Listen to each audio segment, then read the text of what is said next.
Welcome to my మరిలు Sunitha's kitchen. చొలకాయ curry చేస్తున్నానండి. చొలకాయ, ఆనియన్, మిరపకాయలు అన్నీ దంచుకోవాలి. ఏం చేస్తానంటే ఇది స్మాష్ చేసుకోవాలండి. గ్రైండర్లో అంతా స్మాష్ చేసిస్తాను.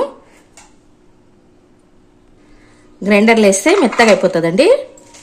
దీనిలో స్మాష్ చేసే దానిలో వేసుకుంటే మనకి లైట్గా స్మాష్ చేసుకోవాలి. చాలా బాగుంటుందండి ఇట్లా స్మాష్ చేసి చొలకాయ కావద్దు. లైట్గా స్మాష్ కావాలండి. చిన్న చిన్నగా పీసెస్ కావాలి, ఒక్కలు కావాలి.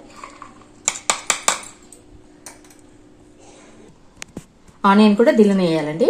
స్మాష్ చేయాలి. ఆనియన్ కూడా ఒక్కలు చేసుకోవాలి.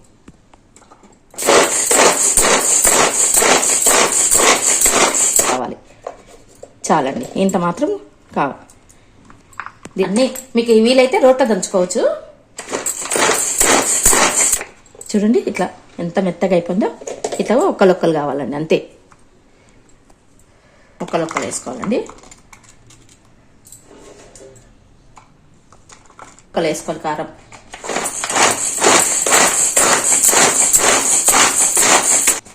చాలండి. కొంచెం కొంచెం కనిపిస్తుండాలి మిరపకాయలు. వేసారి వేసి ఉడికించాలండి. ఉడికే అన్ని ఒక్కలు వేసుకోవాలండి. మిక్సీకి వేసుకుంటే మెత్తగా అయిపోతుంది. ఇట్లా మనం ఆయిల్ వేసుకోవాలండి. కొద్దిగా ఆయిల్ బాగుంది, కొంచెం ఎక్కువనే వేసుకోండి. జీలకర్ర, ఆవాలు, మినపప్పు, శనగపప్పు అండి.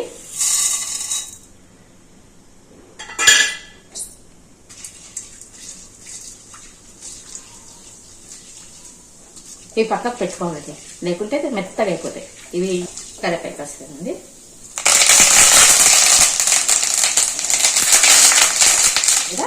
పక్కకు పెట్టేసుకోవాలి. ఇది కొంచెం అయిపోతుందండి చేసే వరకు. మనకి ఇంత అనిపిస్తుంది కదా, కొద్దిగా దండి ఆవిరికే బాగా ఉడికిపోవాలి.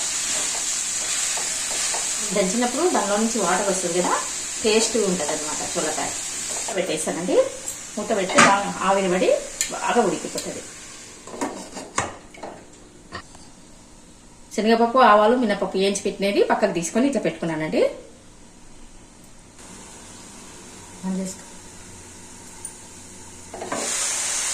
కలుపుతానండి.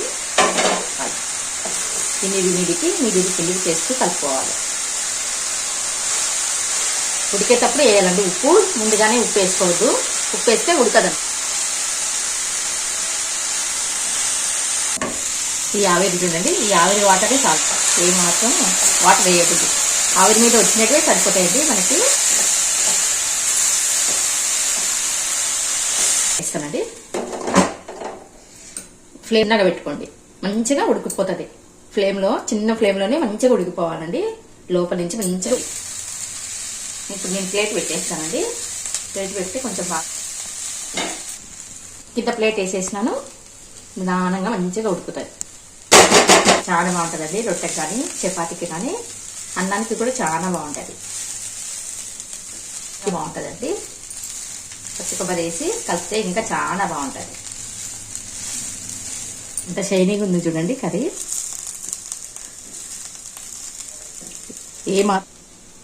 కొంచెం తక్కువ 2 స్పూన్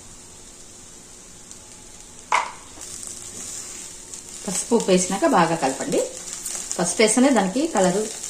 సేపు మూత పెట్టేస్తానండి. ఉప్పు, పసుపు వేసినా కదా, కొంచెం ఉప్పు వేసినాక మగ్గితే బాగుంటుంది. వేయించి పెట్టుకునేటువంటి వేయాలి. ఊట అంతా కలిపేస్తానండి.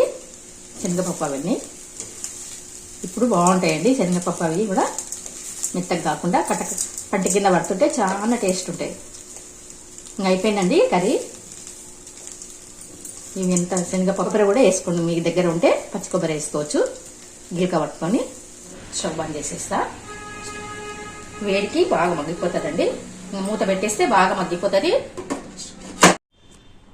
అయిపోయిందండి. సర్వింగ్ చేసేసినాను. చాలా బాగా వచ్చిందండి. కొంచెం నోట్లో వేసుకొని చూశాను, చాలా బాగా వచ్చింది. అన్నంలోకి చాలా బాగుంటుంది, రొట్టెకి బాగుంటుంది, చపాతీకి బాగుంటుంది. మీరు కూడా ఇలా చేసుకోండి. కొద్దిగా కూడా వాటర్ వేయకుండా చేసినాను చూడండి.